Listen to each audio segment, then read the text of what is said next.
राधे राधे मित्रों। तो आज हम कार्तिक व्रत में दीपदान की महिमा श्रवण करते हैं।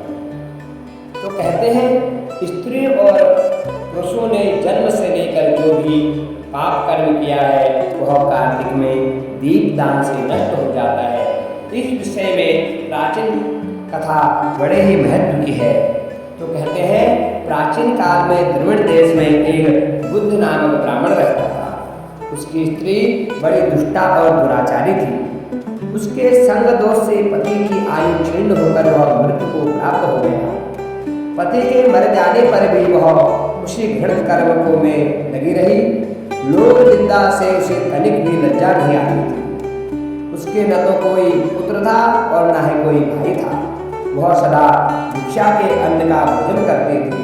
वह अपने हाथ से बनाए हुए शुद्ध भोजन को भी न खाकर माकर लाए गए बासी भोजन को ग्रहण करती थी। तीर्थ यात्रा से भी वह सदा दूर रहती और उसने कभी मंदिर में जाकर कथा प्रवचन भी नहीं सुना था। एक दिन भ्रमण करता हुआ कोई तीर्थ यात्री विद्वान ब्राह्मण उसके यहाँ आया। उसका नाम कुत्स था और उस ब्राह्मणी को निंदित कार्यों में लगी देखकर कुत्स ने पूछा, ओ मूढ़ नारी, तू मेरी बात को ध्यान से सुन। यह देह पानी के बुलबुलों के समान है। एक दिन इसका नाश होना निश्चित है।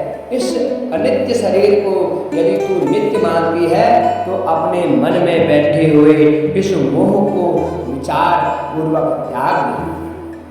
सबसे श्रेष्ठ देवता भगवान विष्णु का चिंतन कर और उन्हीं की लीला कथा को आदर पूर्वक सुन।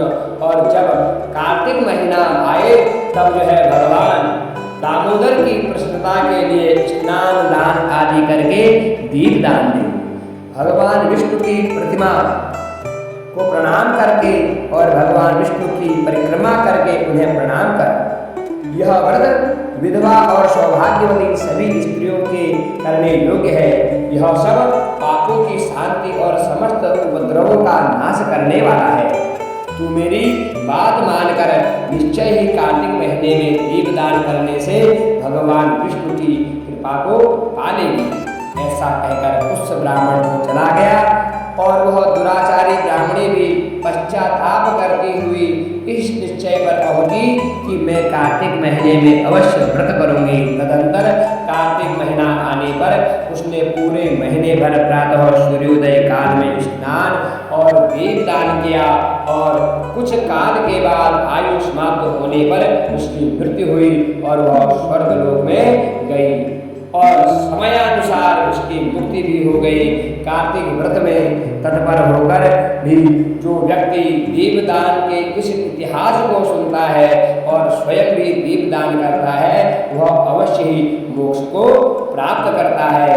जय माता दी, हर हर महादेव, बोल राधे कृष्ण भगवान की जय हो।